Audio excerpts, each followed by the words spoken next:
Hi everybody, Carolyn back with you with Looking Glass Education, bringing financial education, financial literacy, sound money and Bitcoin to you.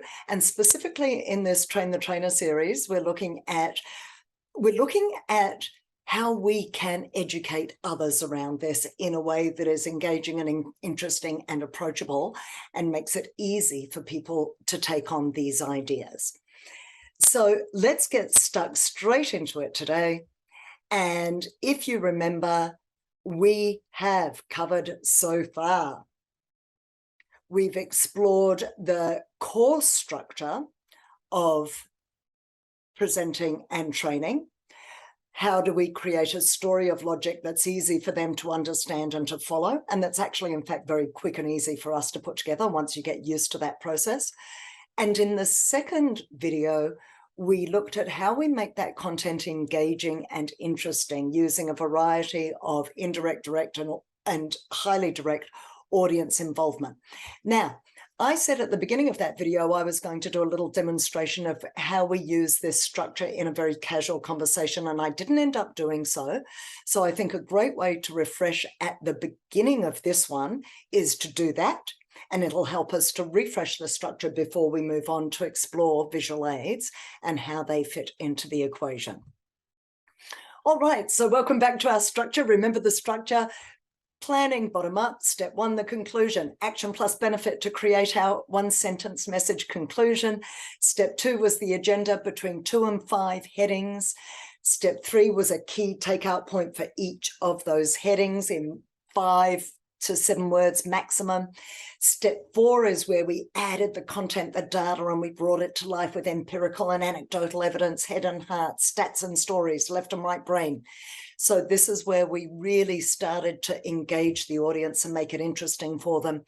And then step 5, of course, was the introductory paragraph, the opening, and how we engage them and build rapport from the beginning and clarify the objective and what we're setting up to do today.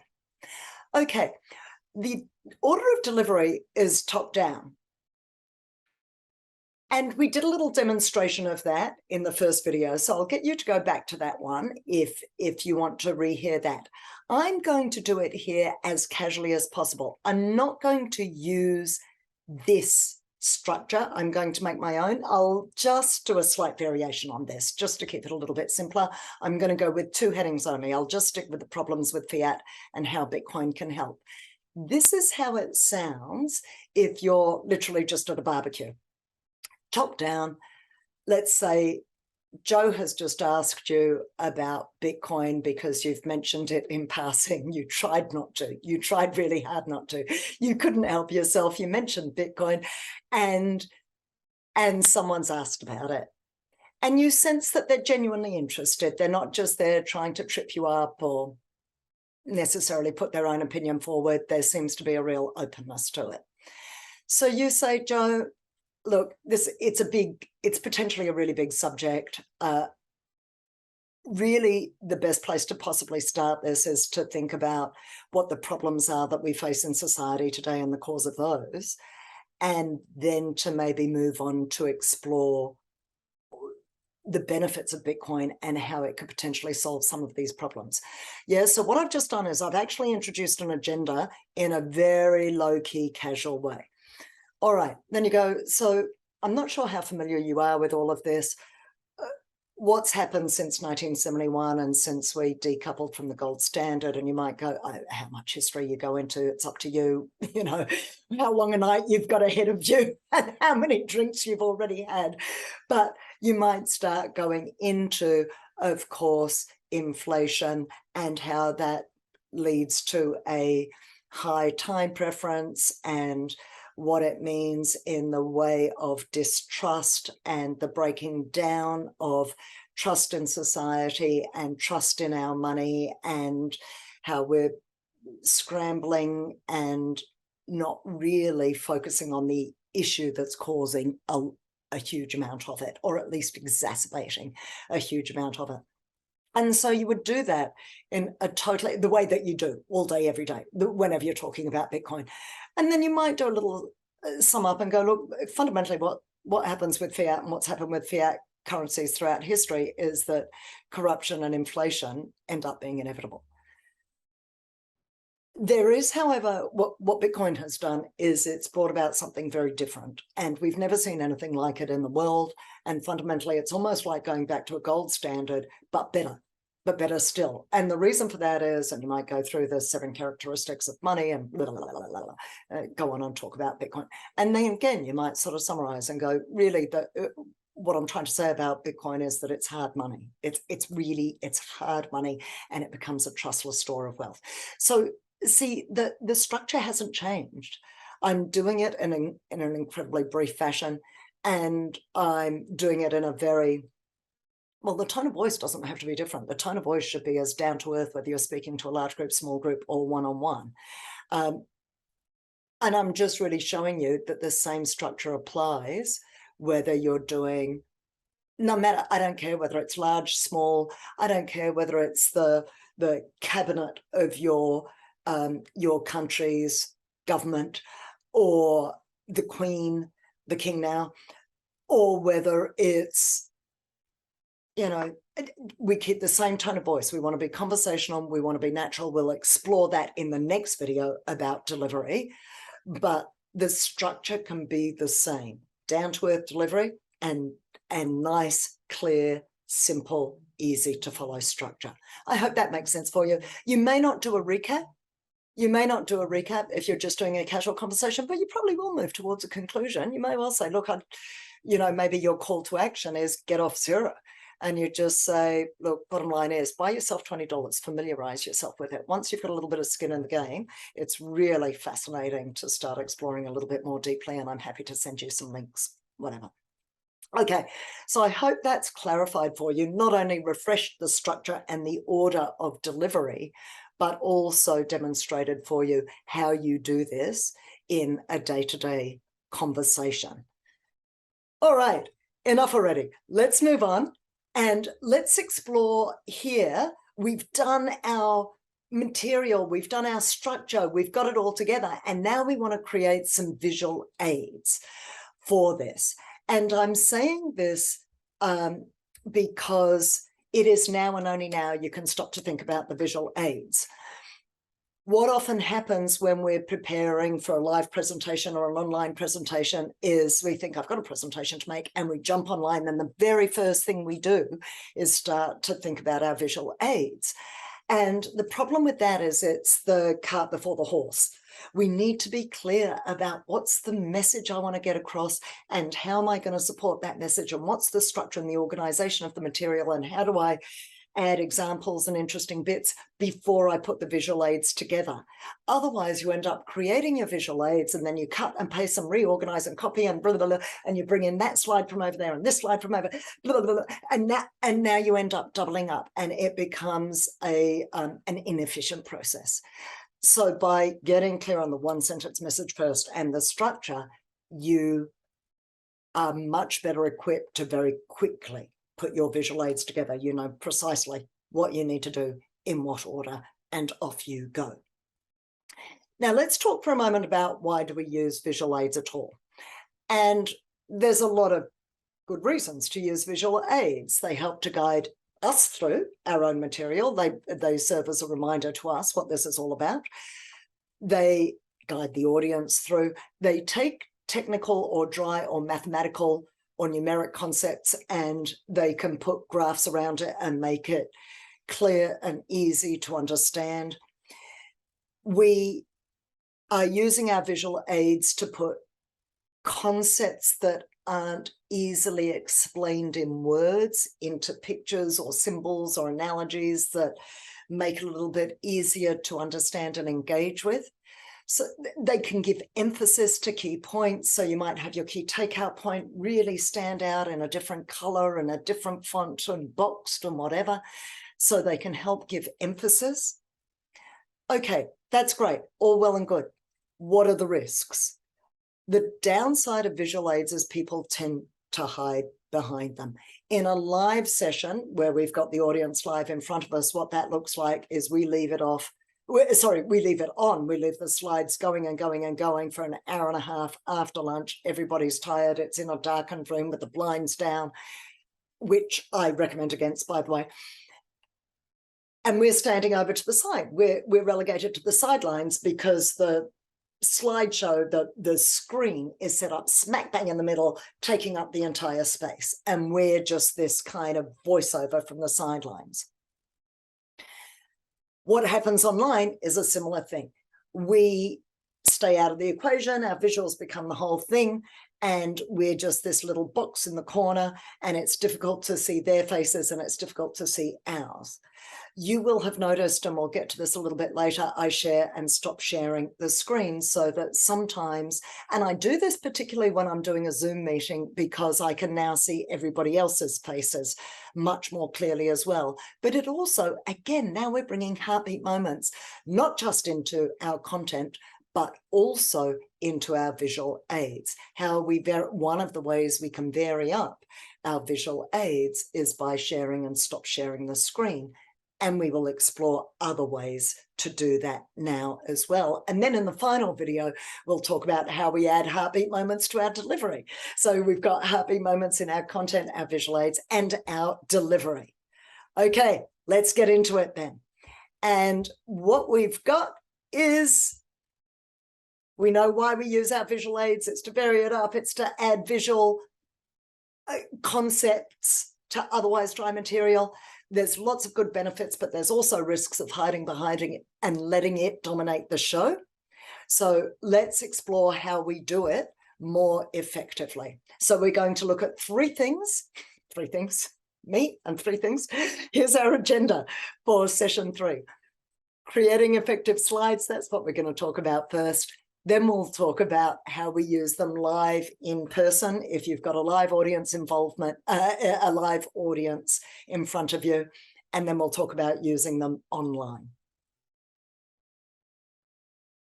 Okay, the big 5 S's of creating effective slides. Structure, use them to help guide your structure. So what you can see I've got here is I've got the agenda heading at the top, creative effective slides. All the slides that have to do with creating effective slides will have that heading at the top. Not that you have to follow this as a formula, but it's one way of going about it and helping to make it easy for the audience to follow. At the bottom of any given section, so it might be, maybe I've got 2 or 3 slides on creative effective slides, so the key takeout point will be at the end of that section. I've got 2 slides on this, but I couldn't fit the key takeout point on the second slide, so I've put it on the first. Okay, so that's our key takeout point down the bottom there. All right, number 2, keep them fairly simple. The idea is a 5x5 rule, which is no more than 5 bullet points per page, 5 words per bullet point. Keep them simple, keep it as succinct as you can. The document that you leave behind, the handout, can have more information. So that's where we get into number 3, save the detail for the handout. Create 2 versions. There's the slideshow version that you'll use for your live presentation or training session. And then there's the handout, which has all the detail in it. You can create the detailed one first and then just abbreviate each page down to your 5x5 rule or 6x6 rule. It's a rule of thumb. It's not perfect, but it gives you a guideline. Shake it up. Use pictures, graphs, tables, symbols, you know, so it's not just bullet point after bullet point after bullet point after bullet point after bullet point. Yeah. So again, with the heartbeat moments and adding the variety, and then as I've just demonstrated for you, sharing and stop sharing the screen, toggling between the 2. So there's times where you're really connecting with the audience and they're woken up. My biggest fear, here's the thing. My biggest fear with PowerPoint is that people go into TV viewing mode and they sit back and they think, entertain me. Just here we go, because that's what we're used to with slideshow presentations. And the moment I stop sharing the screen and I come to you here and I start talking to you a little bit more directly, it varies it up. It's a heartbeat moment. And I think we snap out of the TV viewing mode, as it were. Equally, I showed you last time about the B button and blanking the screen, so that when I'm in the full screen, as I am here, and I might be chatting away in a big live audience, and I'm over on the sidelines and the screen is taking over the show and they're all focused on that. And then suddenly you blank the screen, and now, I mean, it doesn't have the same impact online, obviously, but now you are live in front, and they're looking at you, and suddenly you are the presence in the room. You are the power in the room. You own the space. This is not about your visuals anymore. This is you having a heart-to-heart with them and telling them an important point or an important story. Okay. And any key for back on again, or W for white, and any key for back on again. All right. So those are the big 5 S's, the principles of creating effective slides. Let me just show you an example. I mean, really, my whole slideshow is an example of this, but just by way of thinking through a storyboard, if you like, of the presentation we've been working with, the example demonstration we've been working with about Bitcoin. You may have a slide, for instance, with just the topic and the agenda. You may have a second slide with the heading at the top, a few bullet points, whatever, and the key takeout point at the bottom. Agenda heading at the top, agenda heading 2, maybe some sort of, I don't know, graph or bullet points, whatever it's going to be, key takeout point at the bottom, or maybe if you've got 3 or 4 slides, it's at the end of the 4th slide. Agenda 3, bullet points, graphs, pictures, whatever, key takeout point. You may have a slide that brings the whole recap together. That's really effective. Like you've done a half-hour presentation or a half-day presentation, and now you've just got 3 key headings and key takeout points that sum the whole thing up. Beautiful way of bringing it together and refreshing for them the most important points. Finally, you might have a slide for the conclusion, or you might blank it for the conclusion and just do that person to them. So you might stop sharing your screen to deliver it, or if you're live with them, you might blank the screen to deliver your conclusion, a bit more powerful than just reading off a slide. Okay, so that's how we use them to guide us and the audience through the structure. So we're varying these slides up to create more heartbeat moments. All right. So we've talked about how we create them. Let's explore just this issue, and we've already started to do it, and I've already started to allude to it, how we use them live in person, because ultimately you are the one who is going to connect with them. The visual aids aren't going to build rapport. They're not going to explain concepts in more detail. They're not going to read the audience. They're not going to reach out to the audience. They're not going to ask questions and ask for direct audience involvement or highly direct audience involvement. Your visual aids can't do any of that. And a huge amount of this rests on trust and rapport and people feeling comfortable with you and liking you. And they can't do that if they don't see you. So we need to be seen. I know it feels scary and I know it feels risky, but I got to tell you, it's more risky to play it safe and hide behind your visual aids. Playing it safe is not safe. You will just blend into the wallpaper, and your presentation or your training session will blend into the wallpaper. You will just be another noise, another voice in the huge kind of array of noises and voices in the world. So what we're looking to do here is find a balance between our visual aids and us, our presence, our delivery. That doesn't mean we've got to get loud. It doesn't mean we've got to get extroverted. It doesn't mean we have to become a TV show host and slide on and razzle dazzle and jazz hands. I'm not suggesting you be anyone other than who you are. Who you are is perfect for getting this information across. You're the one who's passionate about this. You're the one who cares about this. You should be talking about this in the way that matters to you. So it's not about if you do that, there's a lot of power in an introverted person. I did an interview last night for a podcast that I run around Bitcoin, and this gentleman was really very quietly spoken and not a big talker. And in fact, I was asking him about his background and his life, and he wasn't hugely forthcoming until we started talking about Bitcoin. And then he just took off, and he just totally, his whole face came and he came to life, and it was amazing. So the reason I say that is he did it in his way, and he was totally engaging when he did it, as you are. But don't let your visuals dominate and overshadow you, your personality, and your presence in the room, whether it be an online room or whether it be a live room. Yeah? Okay. So let's get back to it, and let's think about some specifics of using our visuals in a live room.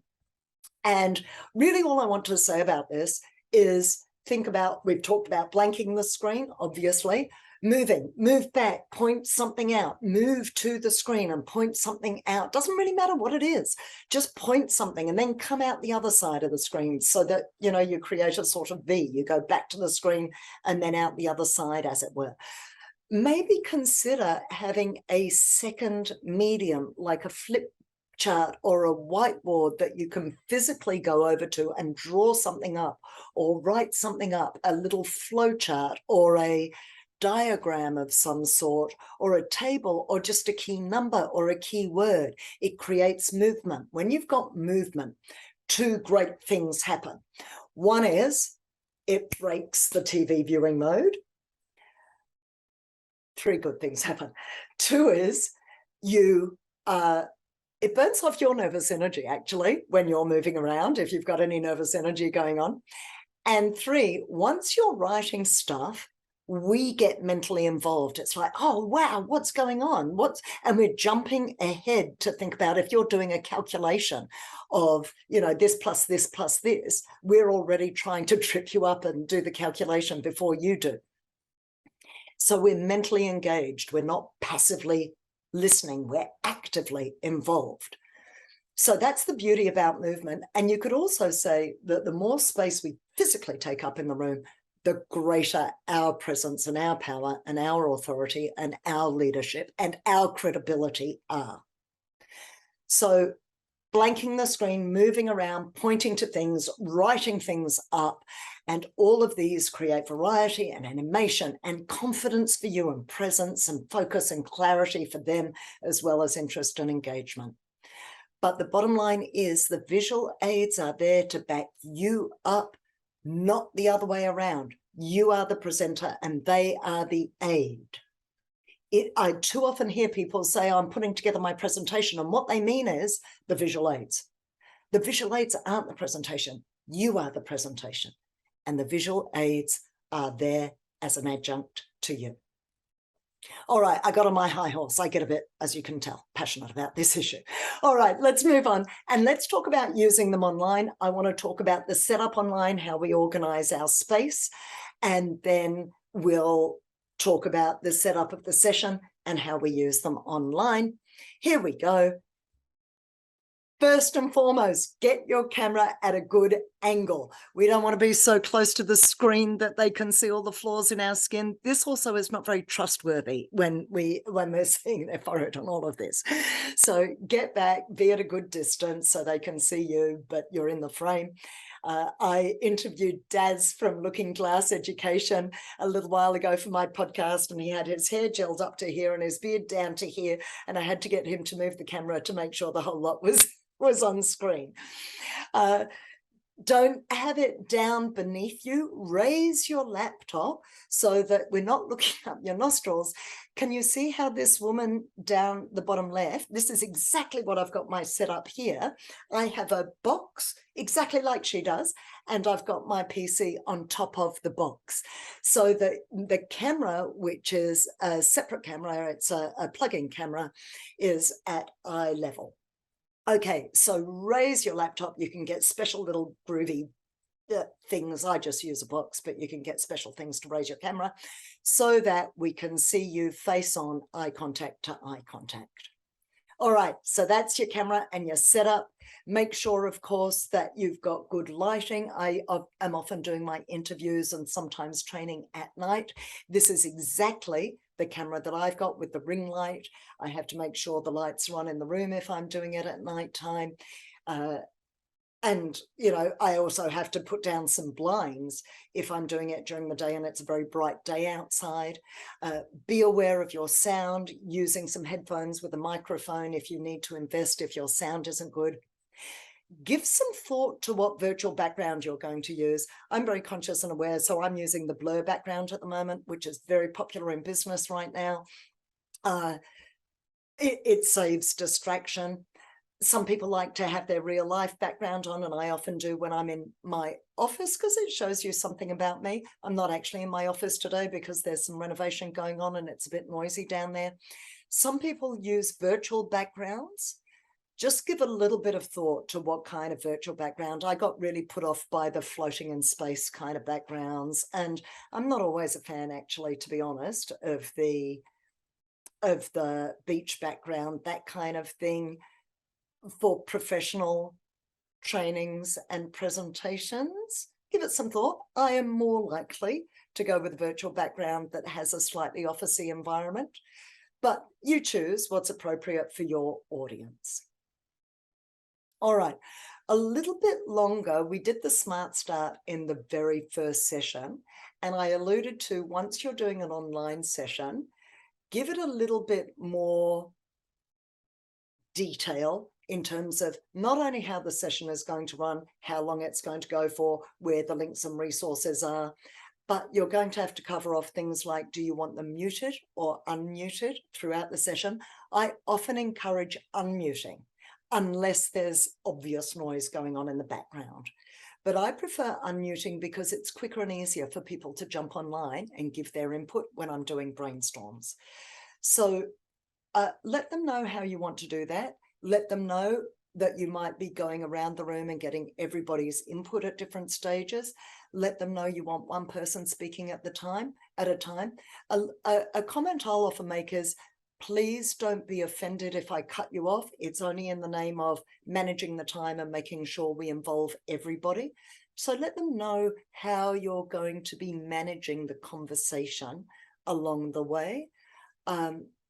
And also, if you're using the chat function, that you won't be able to keep an eye on the chat so much, but you'll stop at the end of each agenda item, so at the end of each section, and ask for questions and check the chat at that stage.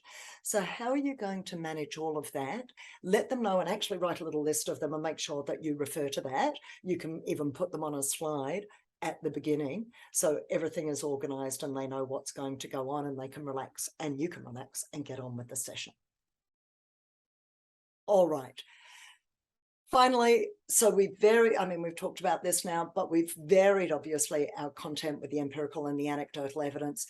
We've added interest and heartbeat moments to our slides, our pictures with bullet points and whiteboards and so on and so forth. So we've just discussed that in this video. And now you're going to come online, and this is what we're going to move into next. I said fix your hair only because sometimes you see people get on board looking really raggedy, or online, I should say. Fix your hair, whatever you want to do. Unless that's part of your particular look, is being particularly messed up. Share and stop sharing your screen as we talk about. And what we're going to explore in the next video is a little bit more about bring you to the party. Sit back. There's still things we can do when we're online. We can move forward and sit back. We can use our hands and our facial expressions. We can vary our voice and our pace and our pausing, not self-consciously, but just because I need to emphasize this point and I give it a bit of oomph naturally, not as an acting exercise, but just as a way of speaking in the way we might normally speak, with a little bit of interest and variety. So when we get this set up right, we are unencumbered and able to engage fully with our audience. All right, so what have we done this time round? We looked at creating effective slides. We looked at the big 5 S's and varying the slides for more heartbeat moments, of course. using them live. Those visual aids are there, of course, to back you up, not the other way around. And then we use them online and we get that set up right so that you're unencumbered and able to engage with them. The whole point here is that you use your visuals to guide you. They're there to prompt you as well, to guide them and to add engagement. But please, my biggest takeaway on visual aids, because I've seen it done so poorly over the years, is please don't let your visual aids dominate the show. You are more important. And that is what we're going to get into in the fourth video, which is the next one coming up. Joyful to be here with you. Loved spending this time with you. Stay in touch. Let us know how you're going. I'm Carolyn Crawford of F2F Communications on behalf of Looking Glass Education. I'll see you in the next video.